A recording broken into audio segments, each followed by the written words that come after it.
Bienvenidos a Conexiones 2025. En esta temporada vamos a seguir hablando de tecnología, pero queremos abrir un poco la mirada y poner sobre la mesa lo que está atrás, del porqué de algunas decisiones y de las figuras detrás de muchas de las aplicaciones que usamos todos los días.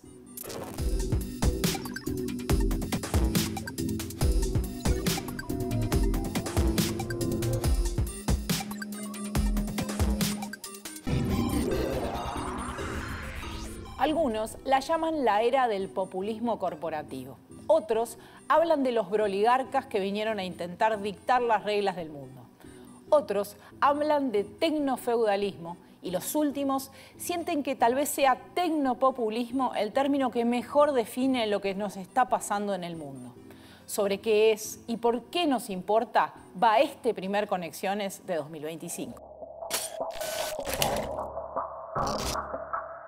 ¿Por qué tecnofeudalismo y no hipercapitalismo o capitalismo de plataformas? La respuesta es que la transformación afecta a la esencia misma del sistema. Watch the rocket ships and we watch Tesla. I think, something that had an effect on me was when I saw the rocket ship come back. After Trump first got elected in 2016, the legacy media wrote nonstop about how misinformation was a threat to democracy. Because we do have too much regulation in this country. El tecnofeudalismo tiene una dimensión económica, también tiene una dimensión política, una dimensión social y sobre todo tiene una dimensión de dominación. Lo que hacían Carnegie, Morgan y Ford en principios del siglo XX, después lo empezaron a hacer Soros y Bill Gates. Como ya les dije hoy, el tema se esconde detrás de conceptos que se pusieron de moda en el último tiempo, como tecnofeudalismo y tecnopopulismo. Pero antes de que podamos llegar hasta hablar de eso, necesito que me acompañen a hablar un poco de un grupo de señores que voy a poner en la pantalla. En realidad voy a poner algunos, otros no están en esta foto, pero estaban este día. Este día es la asunción en enero de Donald Trump como presidente de Estados Unidos por segunda vez. Y aunque tuvieron una relación conflictiva, algunos de ellos, en su primer gobierno, ahora todos estuvieron ahí y no solo estuvieron, sino que además pusieron dinero. En esta foto podemos ver a Elon Musk, dueño de Tesla, de SpaceX y de X, ex Twitter, que es tal vez el más conocido, inolvidable.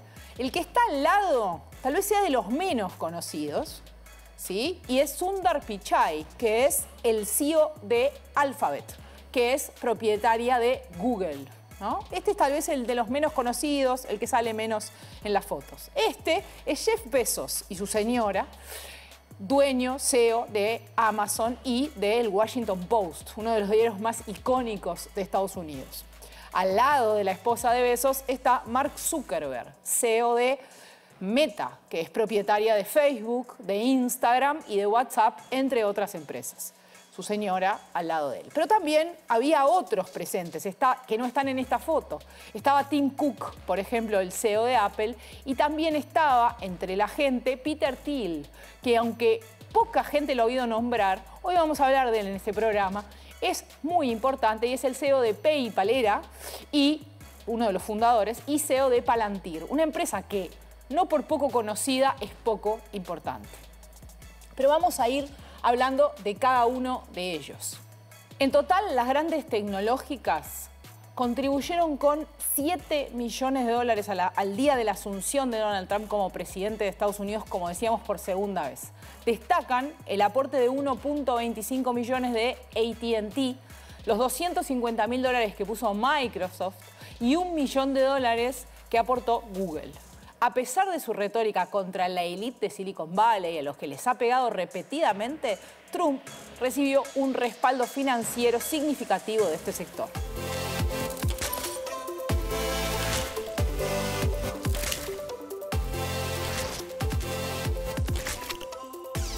El primero que vamos a hablar es de Elon Musk, quizás el más famoso para muchos de ustedes y el más entusiasta en la relación con Trump.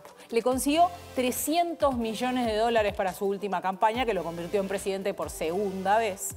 Y esto, dicen, le permitió a Musk conseguir contratos gubernamentales para dos de sus empresas, SpaceX, que es la de los viajes espaciales, y Starlink, que es la de las conexiones a Internet. He said, "Do you know Elon Musk?" They didn't really know I knew him. I said, "Yeah." He said, "Could you get Starlink?" It's like the first time I ever heard of it. I said, "What's Starlink?" A communication system that's unbelievable. I have it. Yeah, and he said, I called him and I said, "Listen, they really need it." And he got like thousands of units of this communication, and it saved a lot of lives. He got it immediately, and you can't get it. I mean, you have to wait a long time to get it. But he got it to him immediately, and I said, "That's pretty amazing," and I didn't even know he had it. We watched the rocket ships, and we watched Tesla. I think, you know, something that had an effect on me was when I saw the rocket ship come back and get grabbed, like you grab a beautiful little baby. You grab your baby. It just hug the rocket. I've never seen. Right, everything needs a hug, including rockets. No, but and he said, you know, you can't really have a rocket program if you're going to dump $1 billion into the ocean every time you fly. You have to save it. Right. And he saved it. First time that I've ever seen that done. Now nobody else can do it. If you look at the U.S., Russia, or China, they can't do it, and they won't be able to do it for a long time. He has the technology. So you learn. I wanted somebody really smart to work with me in terms of the country, a very important aspect, because, I mean, he doesn't talk about it. He's actually a very good businessman. A medida que el vínculo con Trump se fortalecía, Musk asumió un rol más activo en la esfera política. Participó en mitines de Trump, destacando la importancia de las elecciones y respaldando públicamente varias de sus políticas. En uno de esos mitines fue el episodio del saludo, que para muchos fue una referencia directa a la Alemania nazi. Sin embargo, Musk dice que, por supuesto, eso no es así. You know, there are elections that come and go. Some elections are, you know, important, some are not. But this one. This one really mattered. And I just want to say thank you for making it happen. Thank you. Una vez que Trump asumió como presidente de Estados Unidos por segunda vez, Musk fue nombrado director del Departamento de Eficiencia Gubernamental, conocido por sus siglas en inglés DOGE, una posición que le otorga influencia directa en la administración federal y desde la que, entre otras cosas, decidió cerrar la Agencia de Cooperación Internacional, USAID, por sus siglas en inglés. Elon Musk participó el miércoles de la primera reunión de gabinete de Donald Trump. El presidente estadounidense dijo que el gobierno está encantado con el trabajo del jefe de Tesla y SpaceX, a quien le encomendó reducir el tamaño de la administración federal. Tenemos que movernos rápidamente si queremos lograr una reducción del déficit de $1 billón en el ejercicio 2026. Requiere ahorrar $4.000 millones al día, todos los días, desde ahora hasta finales de septiembre. Pero podemos hacerlo y lo haremos.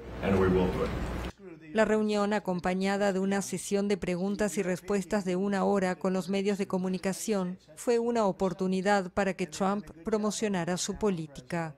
El republicano proclamó avances en las negociaciones para poner fin a la invasión rusa de Ucrania y dijo que el presidente ucraniano Volodymyr Zelensky visitará la Casa Blanca el viernes para firmar un acuerdo que dará a Washington acceso a las tierras raras de Kiev.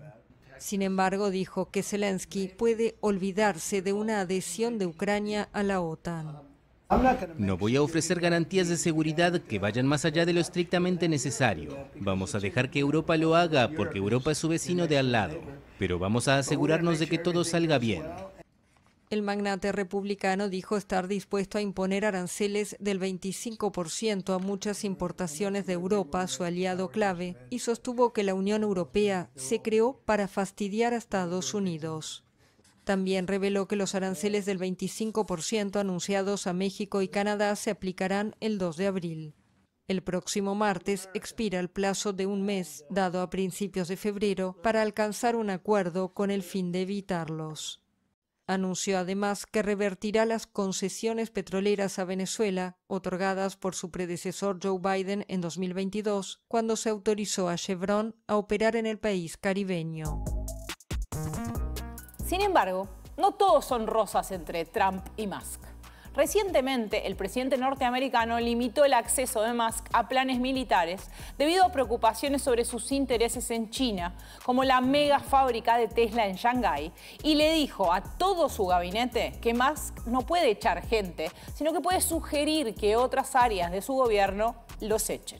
It's really hard to say what sparked this turnabout, but we do know that he met with most of his cabinet secretaries and Elon Musk yesterday here at the White House and told them, hey, you're in charge. You are the ones who decide whether someone is fired or kept, and Elon Musk is only here to make recommendations. Pero volvemos a la foto. Y otro que aparece, como ya dijimos antes, es Mark Zuckerberg. Y esto sí nos puede llamar la atención, porque hasta hace no mucho tiempo las cosas que Zuckerberg decía no coincidían tanto con Trump. Como cuando en 2020 Trump perdió con Joe Biden y denunció fraude. Si se acuerdan, eso terminó con la casi toma del Capitolio y Facebook le cerró la cuenta a Trump por agitar a quienes hicieron eso. O cuando Zuckerberg decidió decir públicamente que Trump y su gobierno no manejaban bien la pandemia. En este momento es evidente que la trayectoria de Estados Unidos es significativamente peor que la de otros muchos países y que nuestro gobierno y esta administración han sido considerablemente menos efectivos en su gestión. Es realmente decepcionante no disponer aún de equipos de test adecuados y ver cómo la credibilidad de nuestros principales científicos, como usted, Anthony Fauci, y del CDC esté siendo menoscabada. Sectores de la administración están poniendo en cuestión si la gente debe seguir las mejores y más básicas prácticas, como llevar mascarilla. Pero la relación no era mala solo de un lado. El propio Trump le dijo a Zuckerberg en su momento weirdo, que vendría a ser algo así como rarito en inglés, durante un discurso de su última campaña. Last week, weirdo is a weirdo. Mark Zuckerberg came to the White House, kissed my ass. Kissed my ass. Sir, I'd love to have dinner. Sir, I'd love to have dinner. I'd love to bring my lovely wife. All right, Mark, come on in. Sir, you're #1 on Facebook. I'd like to congratulate you. Oh, thank you very much, Mark. I appreciate it. Weirdo Mark Zuckerberg confessed that in 2020, the FBI went to Facebook and the media and gave them the false narrative that the Hunter Biden laptop from hell was Russian disinformation, even though they knew that was not true. Y sin embargo, todo eso parece haber quedado muy atrás si uno ve a Zuckerberg en esta foto o si analizamos las últimas medidas que tomó en su plataforma, como por ejemplo deshacerse de los verificadores de información, argumentando que todos son de izquierda. Todas esas decisiones y declaraciones alineadas con el discurso de Trump y no con el del viejo Zuckerberg. First, we're going to get rid of fact checkers and replace them with community notes, similar to X, starting in the US. After Trump first got elected in 2016, the legacy media wrote nonstop about how misinformation was a threat to democracy. We tried in good faith to address those concerns without becoming the arbiters of truth. But the fact-checkers have just been too politically biased and have destroyed more trust than they've created, especially in the US. So over the next couple of months, we're going to phase in a more comprehensive community notes system. Otro que aparece en este grupo de gente es Jeff Bezos, del que ya hablamos, dueño de Amazon y del Washington Post, impulsor de que este diario tuviera como lema que la democracia muere en la oscuridad. Y sin embargo, ahora parece también que está dando un viraje. Cuanto menos un viraje extraño, que incluyó prohibir a la página editorial del diario hacer pública su posición a favor de Kamala Harris. You know, if we're talking about Trump, I think it's very interesting. I'm actually very optimistic this time around that we're going to see. I'm very hopeful about this. He seems to have a lot of energy around reducing regulation, and my point of view, if I can help him do that, I'm going to help him. Because we do have too much regulation in this country. This country is so set up to grow. By the way, all of our problems, all of our economic problems, like if you look at the deficit, and I mean, you know, the debt, the national debt, and how gigantic it is as a portion of GDP, these are real problems, and they're real long-term problems. And the way you get out of them is by outgrowing them.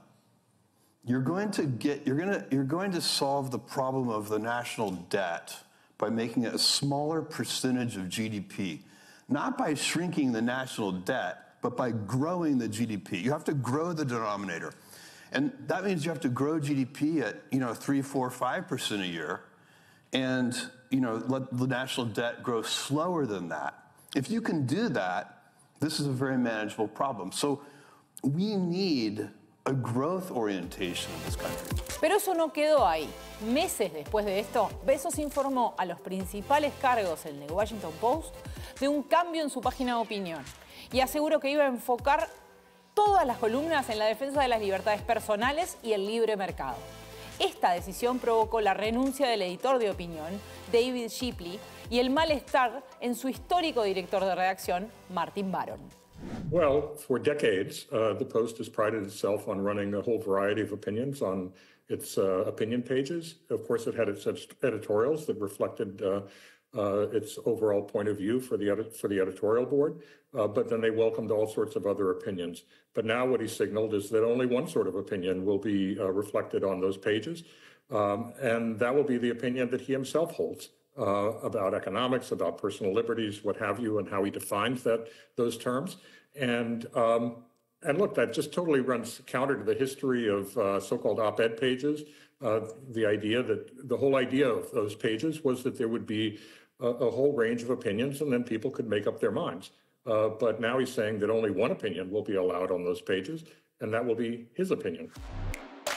Pero esta foto no para de darnos información, porque también está este señor que vemos ubicado acá entre Bezos y Musk. Y no es otro que Sundar Pichai, CEO de Alphabet, la empresa madre de Google.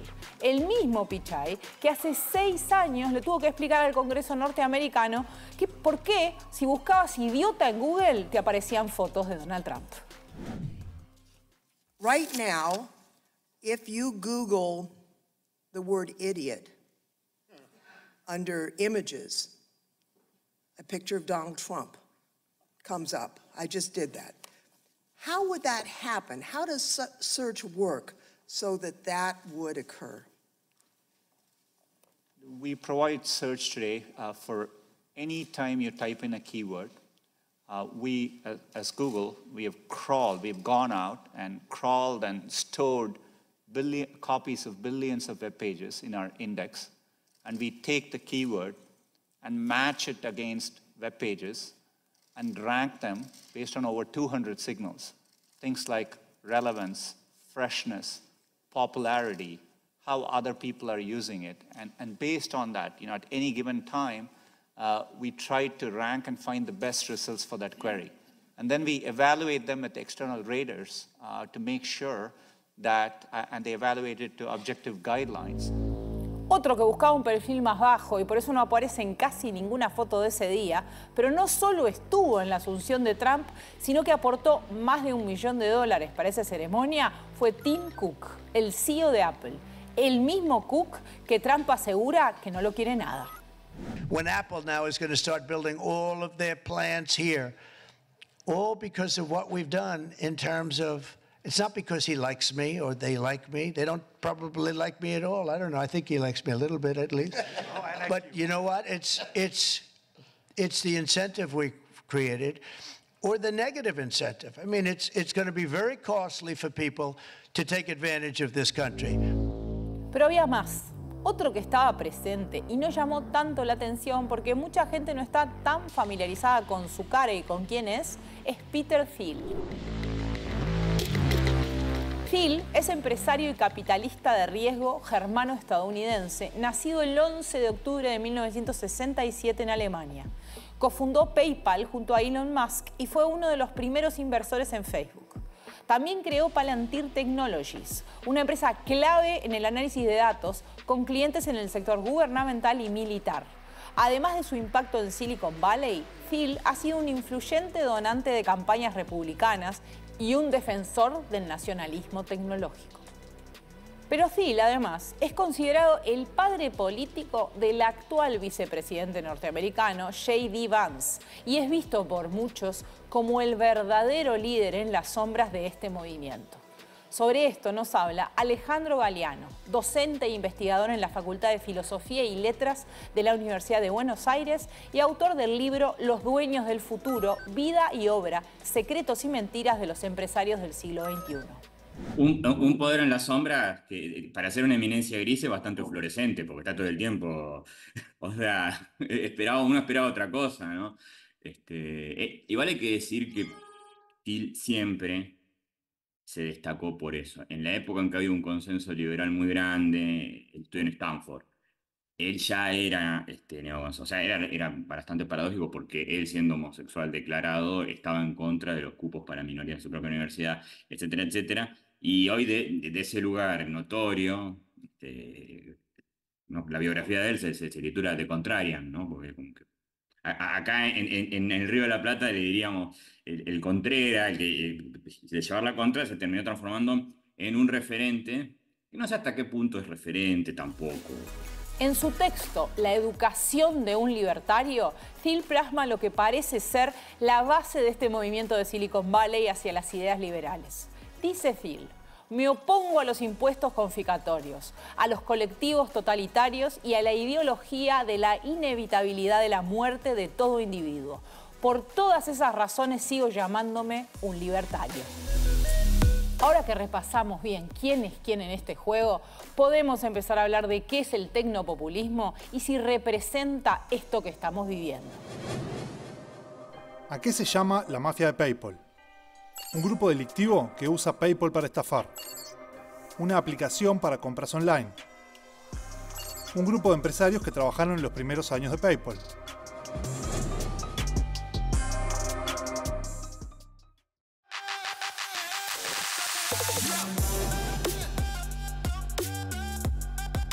PayPal Mafia, o la mafia de PayPal, es como se llama a un grupo de ex empleados ejecutivos de los primeros años de PayPal, que desde entonces han fundado o desarrollado otras empresas tecnológicas con sede en Silicon Valley, como LinkedIn, Palantir Technologies, SpaceX, Affirm, Slide, Kiva, YouTube, Yelp y Yammer. La mayoría de los miembros de este grupo asistieron a la Universidad de Stanford o a la Universidad de Illinois en Urbana-Champaign en algún momento de sus estudios. Volvemos a Conexiones. Ahora que hablamos de quiénes son los principales protagonistas, podemos empezar a entender de qué hablamos cuando hablamos de tecnopopulismo. Este concepto fue acuñado por Christopher Bickerton y Carlo Invernizzi Acchetti. Define una forma de gobierno que combina el populismo con un discurso que apela directamente al pueblo contra las élites tradicionales, aunque no sea realmente popular, con el tecnocratismo, que enfatiza la toma de decisiones basada en la experticia y la gestión eficiente. And I suppose what we're really saying is that if you want to understand contemporary politics and you want to know, and this is probably one of the basic questions of politics, what is the struggle about? What we're saying is that the struggle today in the democratic states that we know, the UK, Western Europe, North America, it's not the old style left versus right. It really is this attempt to combine in different ways popular appeal, this need for charisma, this need to be close to the people, to have this popular touch, with some sort of demonstrable form of competence and expertise. And the politician that can get those two together, and it's not an easy synthesis, but the one who can win. Bueno, para seguir profundizando y hablando sobre este tema, estamos con Marcela Schenk, que es politóloga, tiene un doctorado en esa área y además es docente de la Universidad de la República. Hola Marcela, ¿cómo estás? Bueno, un gusto estar contigo y estar acá nuevamente. Empiezo por el principio en la pregunta, ¿no? Y es una cosa que aparece en algunos momentos, es ¿siempre hubo una relación entre los empresarios y la política o es nuevo? Bueno, no es nuevo, claramente, y de hecho, bueno, si nos fijamos, por ejemplo, hay legislación desde hace mucho tiempo en algunos países en relación, por ejemplo, a cómo se ve el tema del lobby, ¿no? La participación, entonces, de las empresas, de los empresarios con financiamiento, por ejemplo, y con incidencia en determinados temas que les interesa impulsar. Por eso también es tan importante, ¿no? Cuando pensamos en estas cosas, pensar justamente en mecanismos transparentes para poder ver este tipo de cosas, ¿no? El financiamiento de la política. Pero además que exista como la interrogante y la duda, creo que nos remite incluso a cosas filosóficas anteriores y centenarias, te diría, ¿no? O sea, en esta división, digamos, de pensar la economía por un lado y la política por otro, tenemos que remitirnos a la economía clásica, ¿no? Al liberalismo clásico y a cómo estableció justamente esta separación, no solo como algo que tenía que ver con lo real, lo que sucedía, sino como algo deseable también, ¿no? Esta idea, bueno, si nos remontamos, ¿no? a Adam Smith, de que, bueno, cada uno de nosotros, persiguiendo su propio egoísmo, su propio interés, termina generando un bien social, ¿no? Entonces, este es uno de los relatos que tenemos también naturalizados, ¿no? Junto con otros relatos que tienen que ver con esta construcción liberal también, de cómo se ve la economía y cómo se ve la política, ¿no? Por ejemplo, la libertad en sentido negativo, eso de que tenemos un espacio de lo privado donde no entra el Estado, no entra la política, y eso en realidad entonces es lo que nos hace justamente más libres, o la idea de la meritocracia, la idea de que depende únicamente de nosotros mismos, de nosotras mismas, lo que podemos llegar a alcanzar, ¿no? Estos son todos relatos y mitos que se han demostrado justamente que son narrativas, ¿no? Que fundamentan determinadas visiones en la política, ¿no? Y de hecho, lo que vemos, por ejemplo, es que efectivamente el Estado interviene en que el mercado funcione de una forma y no de otra. Y de hecho, si trasladamos, y ahora me corro unos cuantos siglos y lo sitúo en América Latina, estas discusiones, nos vamos a encontrar con que estos relatos vinculados al liberalismo y al neoliberalismo tuvieron mucho que ver, por ejemplo, con restricciones a la democracia, ¿no? En nuestros contextos. Entonces, si nos fijamos, por ejemplo, en lo que sucedió en las últimas dictaduras militares en el Cono Sur, nos vamos a dar cuenta de que justamente se precisó de la restricción democrática para, paradójicamente, avanzar en este tipo de relatos que muchas veces tienen a la libertad como centro, ¿no? ¿Y vos dirías que tiene algunas particularidades esta relación entre el mundo de los empresarios y el mundo de la política con empresarios tecnológicos globales como los que hay hoy, con un Musk que se desregula así mismo, por ejemplo? Sí, totalmente. Bueno, de hecho, parece un poco como retrofuturista, ¿no? Cuando vemos algunas de las imágenes que nos llegan, por ejemplo, en relación a Musk, o cuando lo vemos tuiteando, equisteando, ¿cómo sería el término ahora, ¿no? En sus propios términos de su propia plataforma, ¿no? Hoy. Hay elementos, sí, sin duda, de continuidad. O sea, a veces cuando vemos este mundo de las innovaciones tecnológicas, cuando nos acercamos a lo que está ocurriendo, ¿no? En esta especie como de nube inmaterial, nos olvidamos un poco de la dimensión material que tienen estas industrias, ¿no? Y la dimensión altamente extractiva de recursos naturales, ¿no? Bueno, cuando vemos algunas declaraciones de Musk, que lo dice además de forma muy abierta, ¿no? En torno a sus intereses en América Latina, nos encontramos con que esos viejos intereses extractivistas de las grandes industrias siguen estando ahí presentes, ¿no? Además, en un tipo de industria que ahora, con el desarrollo de la inteligencia artificial, requiere muchísimos más recursos naturales que lo que requería antes, ¿no? Entonces, estos elementos los tenemos ahí presentes. Además, esa imagen, decía, un poco retrofuturista, de ver a Musk con la motosierra, ¿no? Bueno, parece... Exactamente, ¿no? O sea, parece, bueno, salida de hace unas décadas atrás y sin embargo la vemos ahora, ¿no? Pero también hay elementos de novedad en esto de la brutalidad, de cómo se expresan este tipo de simbolismo, y no solo de simbolismo, ¿no? Esto de los recortes brutales que se están haciendo a nivel del Estado y la forma que se justifican, ¿no? Y bueno, y en esta forma de justificación y de forma de justificación de muchas prácticas violentas incluso, ha sido como muy importante también el rol, por ejemplo, de las plataformas digitales, como X, ¿no? Te iba a preguntar eso, ¿cómo juegan las redes en esa lógica o las plataformas? Bueno, justamente con un equipo de investigadores, investigadoras de la Universidad de la República, hace tiempo que venimos estudiando cómo se produce discurso en redes sociales, ¿no? Y en este sentido hemos visto que en estas redes se ha ido corriendo la frontera, ¿no? De la violencia que se puede expresar públicamente, por ejemplo, ¿no? Y en ese sentido ha sido muy importante el rol de algunas plataformas específicas, X en particular ha sido muy importante, para ampliar audiencias, ¿no?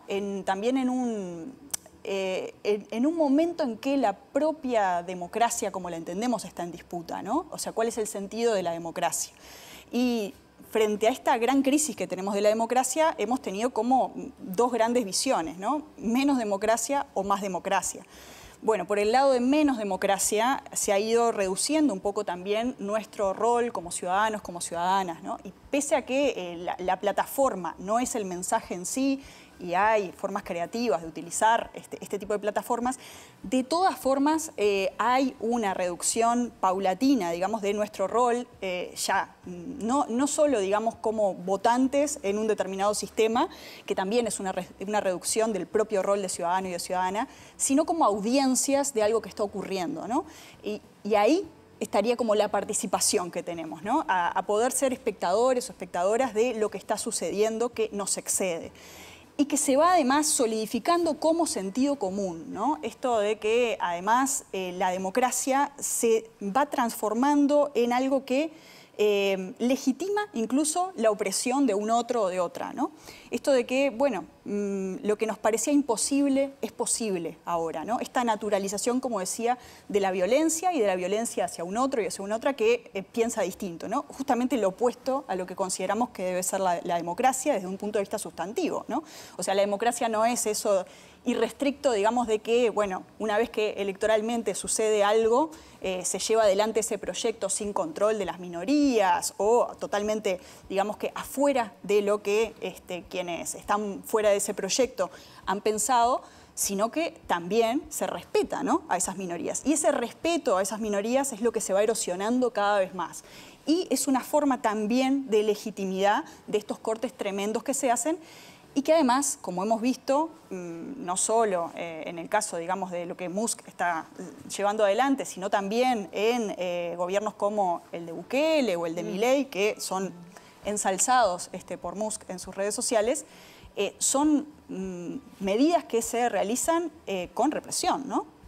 Y vos decías eso y uno piensa, se puede hablar, surgen, ¿no?, esta necesidad que a veces tenemos de etiquetar o de conceptuar, de ponerle un nombre a ciertas cosas, surge el concepto de tecnopopulismo o incluso de populismo, de corporativo.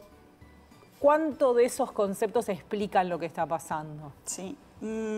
Hay una frase de un poeta que se llama T.S. Eliot, que dice, bueno, en un poema muy conocido, dice: así es como termina el mundo, no con un estallido, sino con un gemido, ¿no? Y lo que estamos viendo desde hace muchas décadas es una erosión fuerte de la democracia. O sea, la erosión de la democracia no empezó ahora, ¿no? Hemos vivido durante mucho tiempo con un tipo de régimen que ha convivido con las desigualdades, ¿no?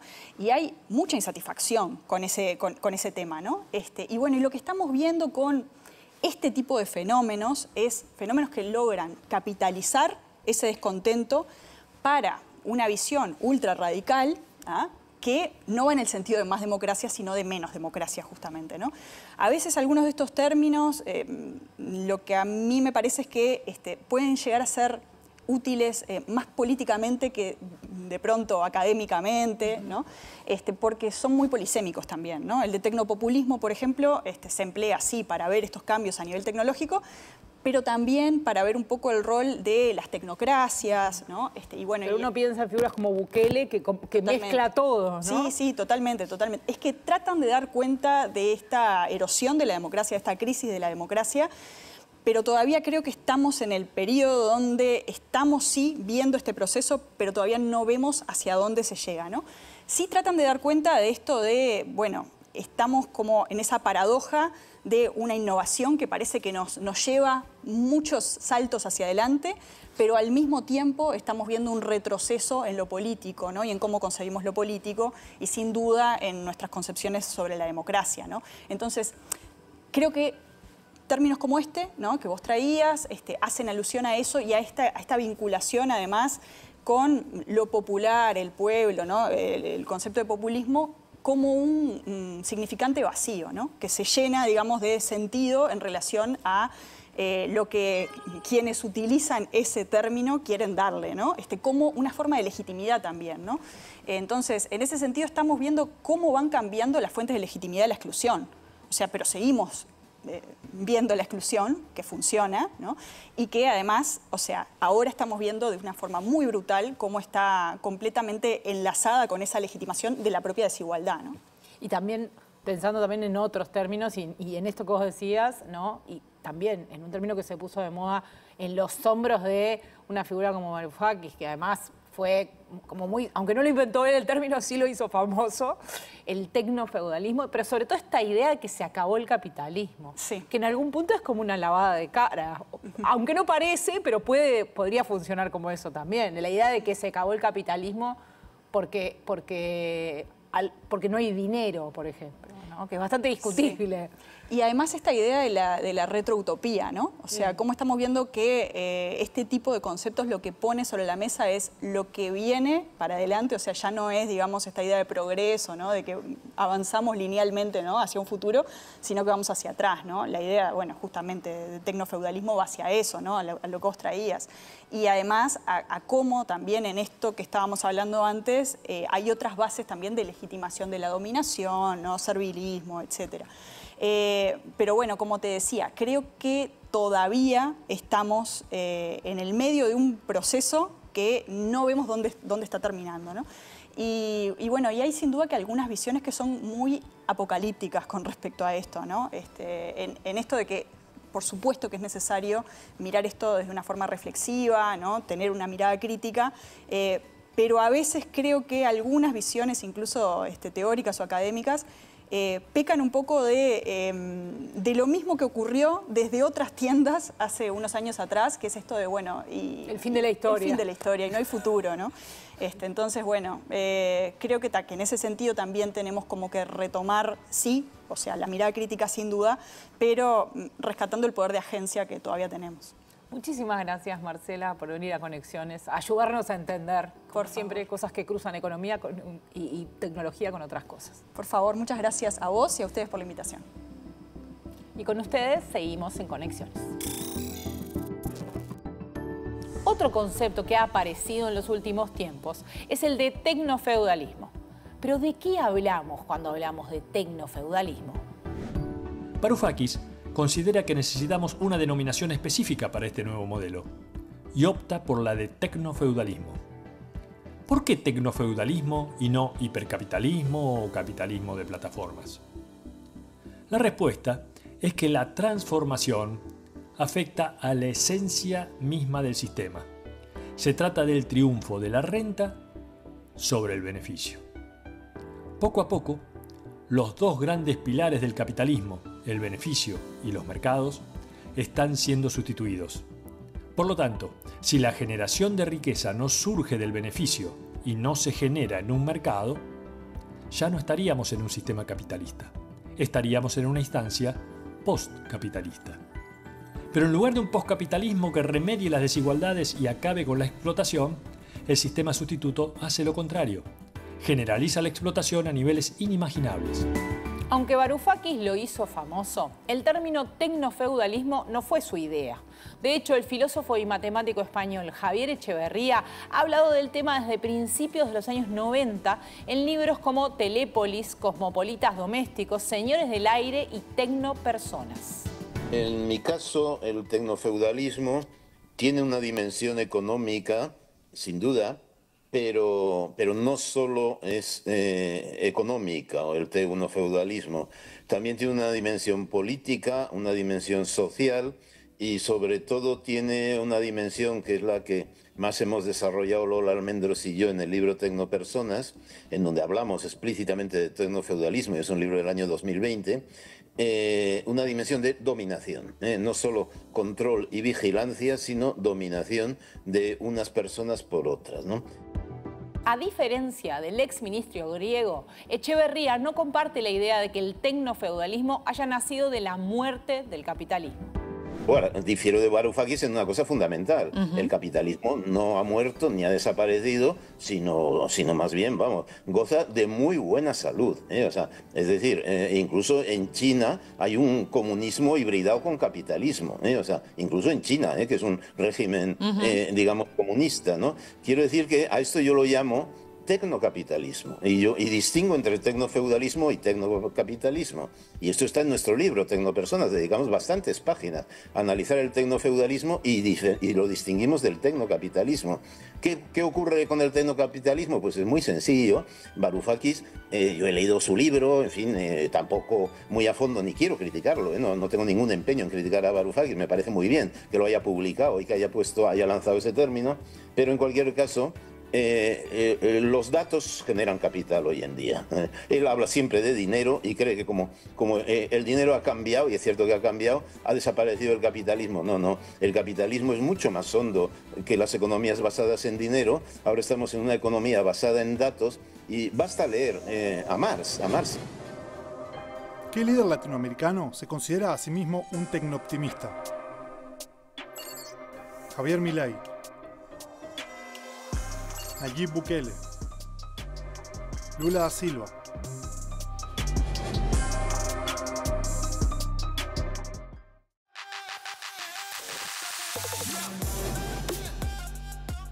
En repetidas ocasiones, el presidente argentino Javier Milei se ha definido como un tecnooptimista y ha dicho que la tecnología es la mayor demostración de la capacidad del ser humano.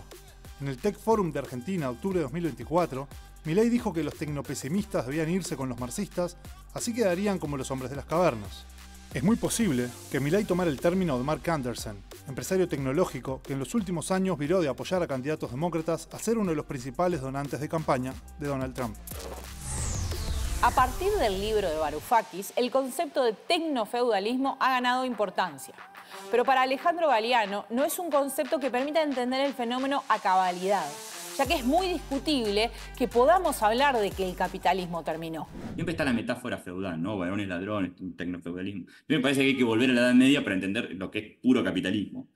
¿Sí? Se mantuvo. O sea, porque lo que hacían Carnegie, Morgan y Ford a principios del siglo XX, después lo empezaron a hacer Soros y Bill Gates. Entonces, desde el principio hubo, digamos, un acompañamiento. Está esa metáfora del deep state y el state, ¿no? Como que, bueno, está un conjunto de gobernantes que rinden cuentas porque son electos y debajo la burocracia, que es lo que denuncia Vance, ¿no? La CIA, etcétera, etcétera. Bueno, quizás también hay una especie de paraestado. Son estas corporaciones que operan a la luz del día, pero cumplen funciones estatales, apuntalan la tarea del Estado. Lo que podemos ver en los próximos años es un incremento de esto. Lo que sí es novedoso, dice Galiano, es el hecho de que este avance de los dueños de la tecnología sobre las instituciones políticas podría derivar en que sus empresas ocupen un lugar del Estado en algunas áreas. La SpaceX de Musk sustituiría a la NASA o Palantir, la empresa de análisis de datos de Peter Thiel, sustituyendo al ejército o incluso a la CIA. Quizás el Estado decide desprenderse de la NASA, que la verdad en los últimos 40 años quemó millones y millones de dólares para traer piedra de Marte, o sea, no suena muy, no suena como un negocio muy rendidor, y bueno, que todo lo haga SpaceX. Quizás gran parte de las tareas de la CIA se las queda a Palantir, que ya es el principal proveedor de tecnologías. Sin embargo, Galiano destaca que esta novedad es clara solo en Estados Unidos.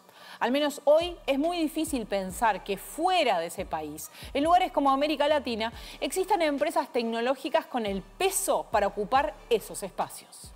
Ahí es donde vemos una modalidad novedosa, pero esto hay que circunscribirlo a Estados Unidos. ¿Qué efecto va a tener en el resto del mundo? Bueno, ahí entra el juego de las combinaciones y de las particularidades locales, y habrá que hablar con especialistas. En el caso de América Latina, es muy difícil reproducir esto. Es muy difícil reproducir esto porque las estructuras estatales de América Latina, salvo Brasil y México, en líneas generales son más débiles.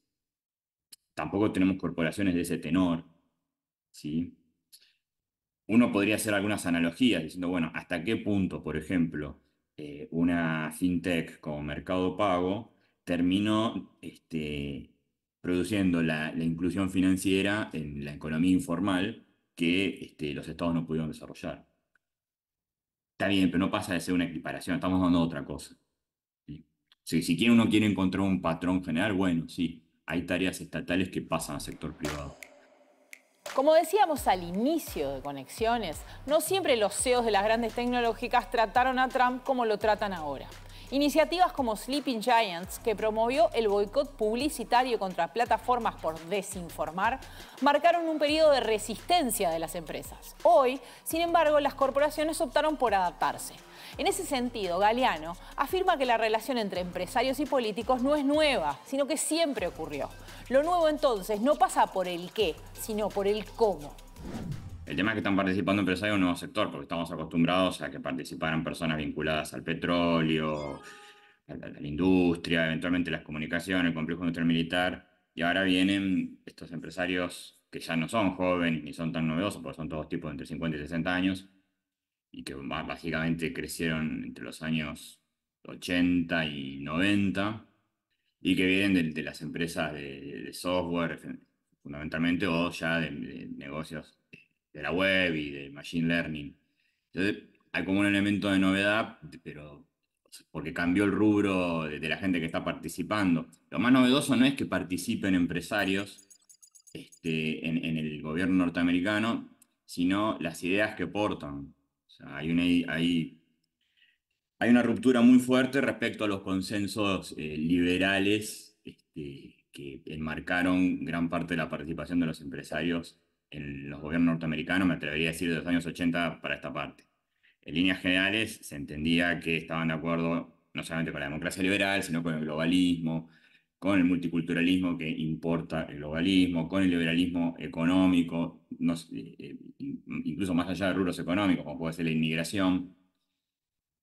Y ahora algunos de ellos enuncian abiertamente un programa, o como dicen ellos, una agenda muy distinta y en algunos casos diametralmente opuesta, y los otros asienten en silencio. Esa es la ruptura que se da.